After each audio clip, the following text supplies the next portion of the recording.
Bonjour. Plus... Donc nous interviewons maintenant, aujourd'hui, Monsieur Olivier Postel-Vinet, toujours dans le cadre donc, du week-end de la liberté du cercle Frédéric Bastiat, animé par notre ami Patrick de Casanova.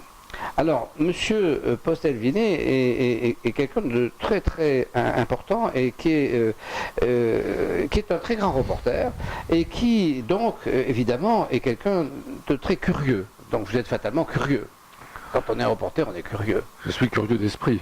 Oui, d'esprit, bien sûr. Et vous êtes tellement curieux que vous avez été, à mon avis, vous allez au bout du bout, puisque vous avez créé une revue qui s'appelle Books et qui a cette particularité d'aller rechercher dans le monde entier tout ce qui est écrit, tout ce qui est livre, et d'expliquer à ceux qui lisent cette revue comment on voit les choses ailleurs. Et donc, quand vous allez comme ça dans le livre, vous allez finalement au cœur de l'esprit de l'humanité, parce que les auteurs sont des gens qui disent ce qu'ils ont dans la tête, ou ce que les autres ont dans la tête, comme Balzac, mais enfin ce sont des gens qui travaillent à l'intérieur du cerveau, en quelque sorte. Et donc votre curiosité va jusqu'à cet endroit ultime, et je trouve cette revue, qu'excusez-moi, je ne connaissais pas, c'est très mal, mais que je vais acheter, parce que je trouve ça magique. Oui, absolument, il faut s'abonner. Oui. Il faut que tout le monde s'abonne. Mais je crois qu'effectivement, c'est une démarche vraiment passionnante. Alors, donc, dans le cadre d'aujourd'hui, donc, vous allez nous parler, vous êtes aussi, parmi toutes les choses que vous connaissez, puisque évidemment, quand on a l'esprit curieux et qu'on analyse les choses et qu'on est bien placé en tant que journaliste, les gens vous parlent, vous finissez par savoir beaucoup de choses, bien sûr. Et donc, vous faites une idée des choses et vous avez une idée assez précise de l'énergie renouvelable qui, je crois, vous envoyez toute la partie néfaste. Oui, c'est-à-dire que moi je ne suis pas du tout un spécialiste des énergies renouvelables. En revanche, j'ai écrit un livre sur le climat, sur la question du climat, et je me suis rendu compte en écrivant ce livre, dont l'objet a été de voir clair sur la question du réchauffement climatique, savoir si effectivement il y avait un réchauffement et si oui, à quoi était-il dû, qu'en réalité les scientifiques en savent beaucoup moins qu'ils le prétendent, et que la question est beaucoup plus complexe et beaucoup plus mal connue en réalité qu'on le prétend, notamment dans les médias et sous la plume de mes chers confrères. Et j'ai découvert qu'il y avait une sorte de chape de plomb de la pensée qui étouffait l'esprit critique sur cette question du climat, et j'ai essayé de montrer dans mon livre pourquoi. Et du coup, la question des énergies renouvelables m'apparaît sous un jour un peu différent de celle de la plupart des gens, parce que émettant un doute sur les prémices, c'est-à-dire sur la question de savoir si effectivement il faut réduire fortement les énergies fossiles pour améliorer l'environnement, pour faire baisser le CO2 dans l'air et d'autres gaz.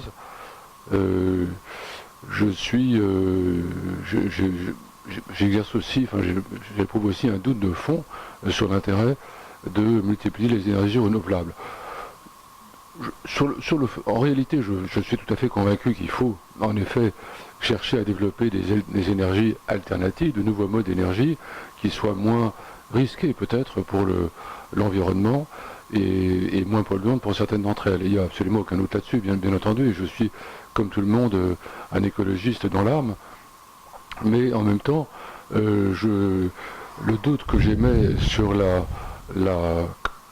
qualité scientifique des études qui sont avancées par les climatologues sur la question du réchauffement climatique m'incite à exercer un regard particulièrement critique sur la rentabilité des énergies renouvelables qu'on nous présente, l'éolien, le solaire, etc. Est-ce que vous pensez que quelque part ça serait une espèce de prétention, d'orgueil qui ferait que l'homme s'imagine qu'il aurait sur la planète une espèce d'incidence extrêmement importante, alors qu'en réalité il serait relativement insignifiant au point qu'il peut bien se retourner comme il veut, ça ne va pas faire grand-chose à l'univers.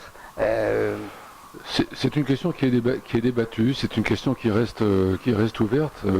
Il est clair que, si vous voulez, malgré tout, l'extraordinaire expansion démographique de l'espèce humaine, c'est depuis un siècle ou un peu plus, a quand même forcément eu un impact sur la planète, sur l'environnement en général. On voit il y a un océan de plastique qui traîne dans les océans.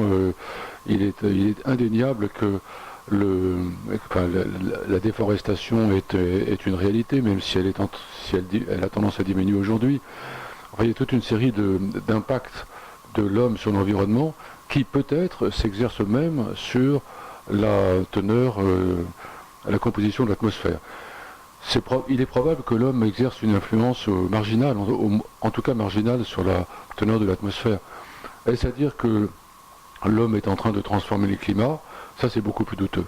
Est-ce qu'on n'est pas dans un espèce de cycle infernal qui fait que plus l'homme s'enrichit, plus il a tendance à être précautionneux de son environnement puisqu'il y tient, mais plus il s'enrichit, plus en même temps il le détruit, parce que pour s'enrichir, il est obligé de le détruire. C'est-à-dire qu'est-ce qu'on n'a pas un espèce de cycle qui fait qu'on part de zéro, on s'enrichit donc on pollue, et puis tout d'un coup, après, quand on est riche, on se dit, il ne faut plus polluer, on va s'arrêter. Et est-ce que la solution ne serait pas d'arriver à ce que tout le monde, finalement, puisse accéder à la richesse, de telle sorte que tout le monde devienne un peu plus raisonnable dans ses... Mais est-ce que ça peut se solutionner, et est-ce que c'est lié?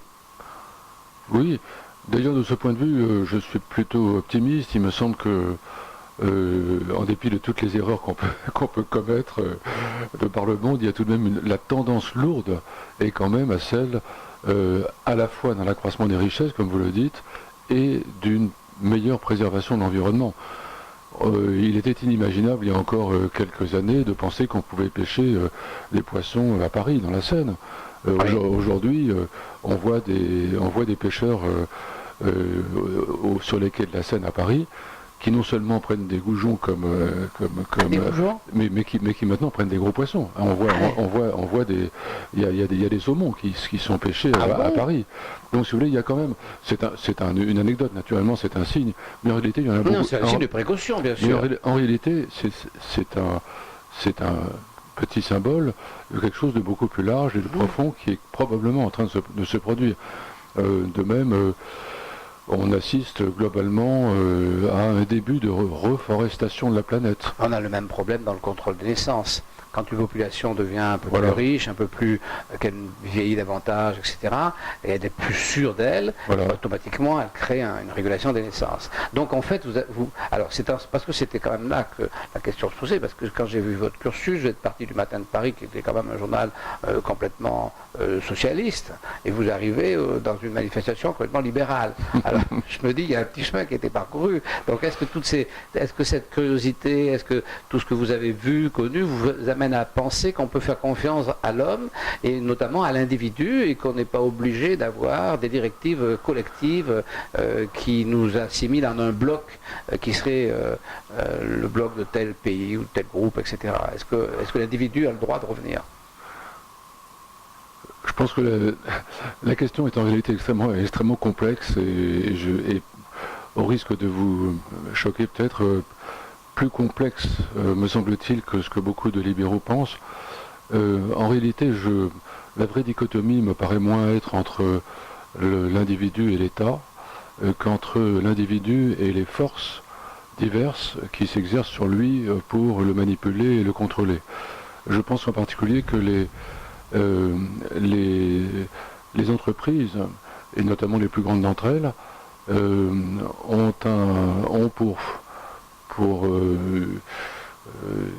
pour source d'énergie principale la faculté de séduire le consommateur, de séduire ses clients quels qu'ils soient, avec des moyens de marketing et de publicité qui en réalité perturbe les facultés de jugement de l'individu. Mais la séduction, ça perturbe toujours tout. Hein. C'est important quand même. Oui, bien entendu. Mais donc ce que je crois, c'est que l'individu, en réalité, est enserré par un réseau d'influence et d'agents de manipulation et de contrôle qui viennent certes en partie de l'État, mais qui viennent aussi des entreprises et donc du secteur privé. Donc et que la véritable ressource de l'individu, et là je rejoins le courant libéral, la véritable ressource de l'individu, sa vraie ressource, sa ressource fondamentale, c'est l'exercice de l'esprit critique. Bien sûr, mais vous savez, je ne pense pas, enfin en ce qui me concerne, je ne pense pas que le libéral soit quelqu'un qui, le libéralisme, c'est pas un ode à l'entreprise, notamment lorsqu'elle dépasse, lorsque tout d'un coup elle devient elle-même une oppression. Ah, ça c'est évident que je pense qu'il ne faut pas. Le libéralisme, c'est pas la même chose que si vous voulez, la force, c'est le contraire de la force. Alors la force, elle peut s'exercer par l'État, c'est-à-dire par les mitraillettes, mais elle peut s'exercer aussi par l'argent, et la force, c'est vraiment l'ennemi du libéralisme. Dès que la force arrive, on perd la liberté, ça c'est clair, mais la force arrive de tout un tas de manières, y compris intellectuellement. Oui. Ce que vous évoquez avec le climat, qu'est-ce que c'est? C'est une prise de la pensée par la force. C'est ni plus ni moins, c'est ce qui vous, enfin, moi c'est ce qui me choque. Même si vous voulez, si je n'ai pas les compétences et les connaissances que vous avez accumulées parce que vous êtes dans un endroit privilégié, le seul fait qu'on m'impose quelque chose, ça me choque. Mais vous utilisez le mot libéralisme dans un sens qui est tout à fait légitime et respectable, mais vous savez bien qu'il y a d'autres sens du mot libéralisme et que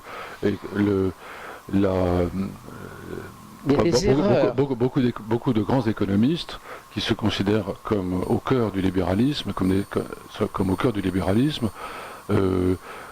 considèrent qu'il faut fondamentalement laisser faire l'économie. Et cette notion du laisser-faire, elle est au cœur d'un libéralisme qui me semble un peu différent de votre position. Non, mais laisser-faire, c'est pas... quand vous laissez faire, il ne peut pas y avoir d'excès.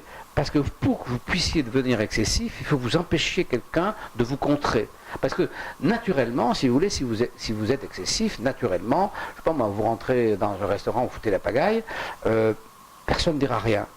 Donc, vous pouvez avoir l'impression que c'est légitime. Ben non, c'est pas légitime. Personne ne dira rien parce que les gens, ils sont gentils, ils sont pas bagarreurs, les gens, ils sont gentils globalement. Hein. Alors, ils se regroupent après, ils deviennent méchants quand vraiment on leur a les embêtés. Mais ils n'ont pas le réflexe libéral de dire non, là, stop. Là, vous rentrez dans ma liberté, stop. Et ça, parce qu'ils ont beaucoup de gens, enfin moi je rencontre plein de gens qui n'ont pas l'impression qu'ils ont le droit d'être libres. C'est terrible, hein. Ils n'ont pas l'impression qu'ils ont le droit d'être libres. Et ça me catastrophe, le libéralisme, c'est ça, c'est une pensée globale, et c'est pas une ode à l'économie, hein. Non, c'est pas, enfin, dans ma tête, c'est pas ça. Et c'est, à mon avis, très mal utilisé. Effectivement, c'est pas bien utile. Le mot, il est trahi. C'est pas qu'il veut dire plusieurs choses, c'est qu'à mon avis, il est trahi. Écoutez, voilà. Et je vais vous libérer parce que je crois que vous allez là. Normalement, je devrais. C'est vous qui commencez le premier, je crois. Non, je ne suis pas le premier, mais enfin, il faut que j'y sois. En tout cas, je vous remercie. Je suis très heureux, très fier, très flatté de vous avoir reçu. Et puis, j'espère qu'on aura le plaisir de se revoir. Voilà. Moi aussi. Merci beaucoup de m'avoir